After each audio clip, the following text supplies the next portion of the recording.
ነው የምትለውጥ እናማ የወዳጅነት ተጠናክሮ ሊቀጥልና ታላቋ ኢጣሊያ ለኢትዮጵያ ድጋፏን እንድታደርግ ከተፈለገ ይህን የወጫሌ ስምምነት ልንፈራረም ይገባል ይላል። ሰማሽ አይደል የሚለው ምን አስር ጊዜ ታላቋ ልብ የማን ሀገር ታናሽ ትሆናለች? እቴጌ ይህን አይን እኮ የሚያስቆጣ ንግግር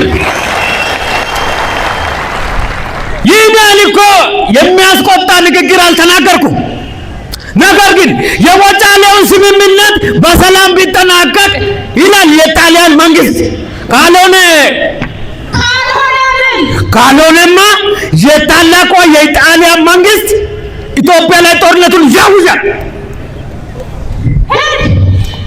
ሄድና የፈለከውን ሁሉ የተዘጋጀህበትን ያፎከርክበትን በሙሉ አለ። እኛም ተዘጋጅተን እንጠብቃለን።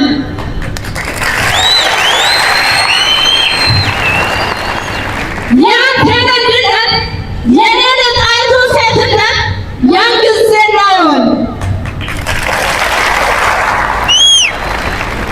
ትሰማኛለህ መርካቶሎኒ?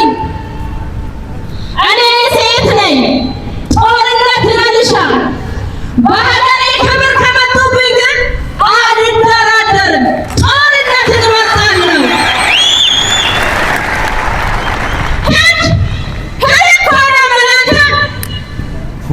ሰማህ ማርካንቶሎኒ፣ አንተም ሆንክ ሀገረ ጣሊያን ተዘጋጀንበት ስለምትሉት ጦርነት መሄድ ትችላላችሁ።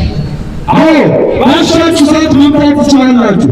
ይልቁንም አንቶሎኒ በጣም ጥሩ ና እሄዳለሁ። በጣም ጥሩ ሲያመልክ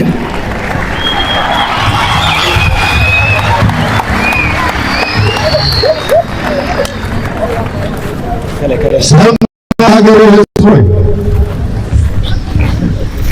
መቼም ከዚህ በፊት አልረዳኸኝም።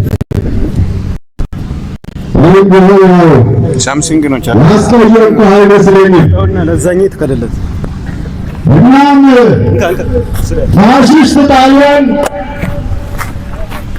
ሀገርህን ሊቀማ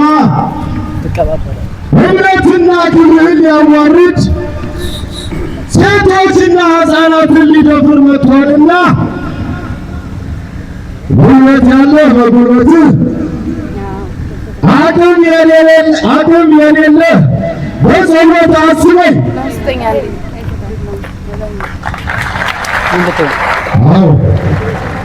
ታመህ አልጋ ላይ ከተኛህ በቀር ሌላው ጥቅምት ሁኔታ ወራይሉ ከታ ያገኝህ አይ ብለህ ወስልታ የቀረኝ ሆነ ግን ማርያምን ትጣላኛለህ። ለዚህ አማላጅ የለኝም።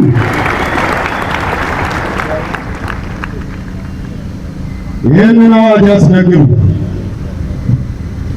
እሺ ንጉሥ ሆይ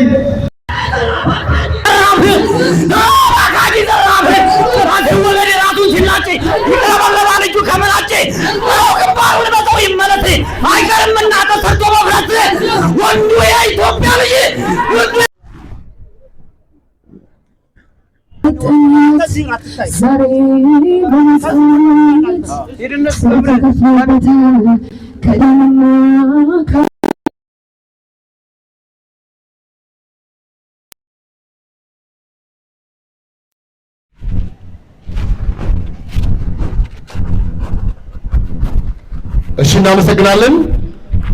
ክብርና ሞገስ ለጀግኖች ሰማዕታት ሲሆን ሞራል ያስፈልጋል። ለራሳችን አንድ ጊዜ ሞራል። እንግዲህ ውድድሩን የሚያስጀምሩልን ቅድም በገለጽነው መሰረት ሜጀር ጀነራል ሙላት ጀብዱ የዳሉ ማዕከላዊ ምክትል አዛዥ